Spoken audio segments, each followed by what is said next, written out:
sao rồi đã đột mi nu nu ô có mẹ rem lâu chỉ nghe ai đi thâu chẳng lộ tin cả lâu rồi cái kia sao về cả thiên lung hi dung ra nắng cha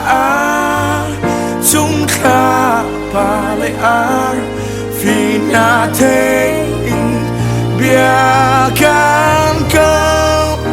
phim ray cha rồi kinh khang đằng chung cả lâu rồi cái kia giao về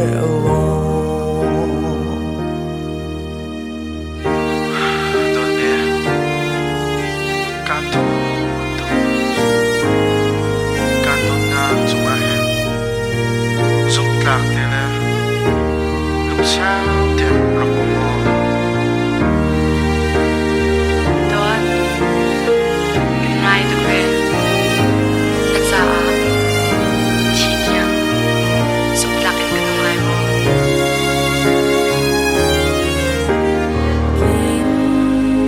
khan đăng chung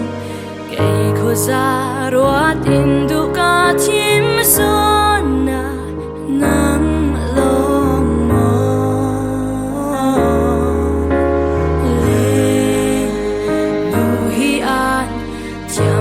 ba về lệ chung ơi xuân lại đi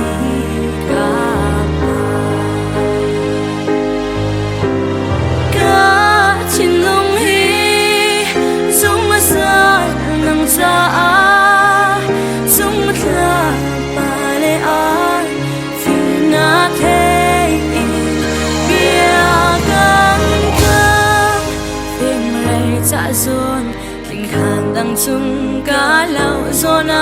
cái kia